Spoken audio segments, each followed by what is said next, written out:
Manusia, hewan maupun tumbuhan, sebagai makhluk hidup, kita perlu oksigen untuk hidup.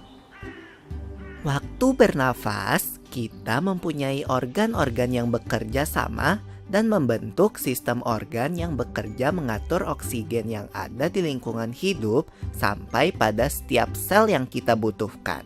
Oksigen ini tidak tersedia di dalam tubuh makhluk hidup. Kita mendapatkan oksigen dari lingkungan sekitar kita.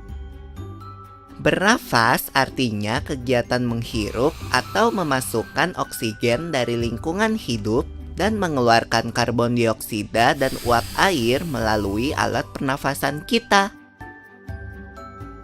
Kali ini kita akan mempelajari lebih lanjut tentang organ-organ pernafasan manusia.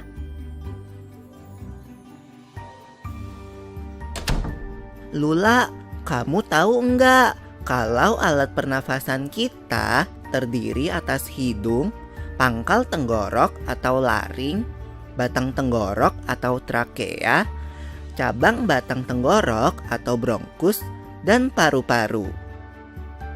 Iya, Pipo. Melalui lubang hidung, udara mendapatkan jalan keluar dan masuk ke dalam tubuh kita. Tapi, selain itu, udara juga dapat keluar masuk melalui mulut loh. Namun, jika kita bernafas menggunakan hidung, akan lebih baik loh, Pipo.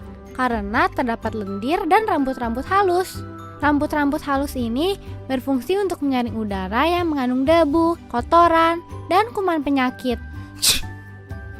Benar sekali, Lula. Selaput lendir berfungsi untuk mengatur suhu udara yang akan masuk ke paru-paru dan mengatur kelembapan udara agar sesuai dengan kelembapan tubuh. Hidung juga jalur yang langsung terhubung dengan alat pernafasan berikutnya, yaitu tenggorokan. Tenggorokan merupakan alat pernafasan manusia yang kedua. Pada tenggorokan terdapat laring atau pangkal tenggorok dan batang tenggorok atau trakea.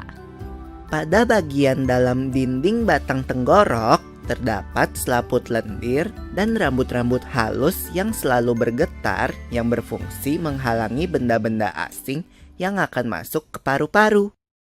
Pernahkah kalian tersedak? Kamu pernah enggak, Lula? Pernah banget, Pipo. Itu kenapa ya, by the way?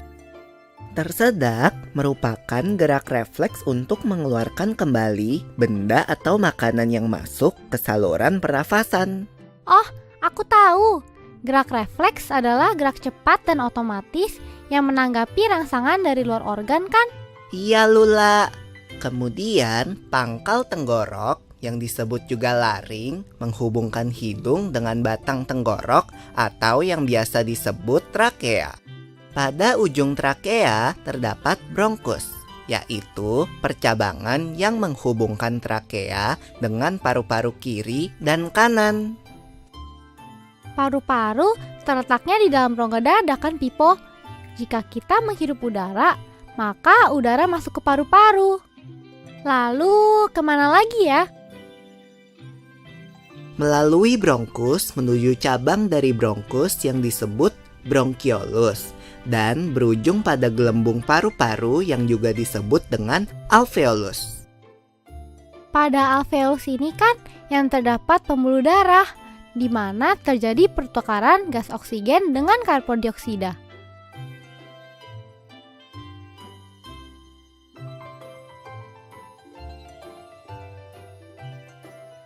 Well, Pipo, tahu gak kalau sistem pernafasan kita terdiri dari dua, kan? Yaitu sistem pernafasan dada yang umum kita lakukan dan juga sistem pernafasan perut. Jelasin dong, Pipo, apa sih perbedaan detailnya?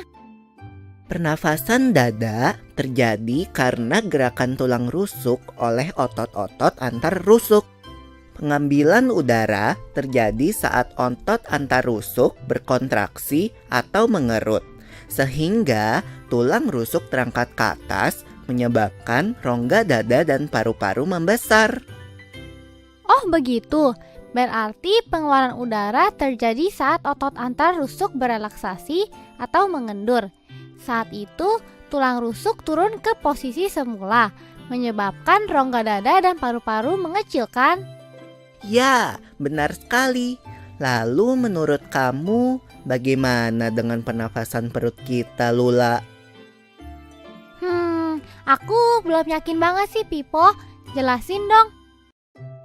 Pernafasan perut terjadi karena gerakan otot diafragma, yaitu sekat yang membatasi antara rongga dada dan rongga perut. Pengambilan udara terjadi saat otot diafragma berkontraksi. Posisi diafragma mendatar menyebabkan rongga dada dan paru-paru membesar. Berarti pengeluaran udara terjadi saat otot diafragma berelaksasi. Posisi diafragma melengkung ke atas, lalu menyebabkan rongga dada dan paru-paru mengecil. You're right, Lula.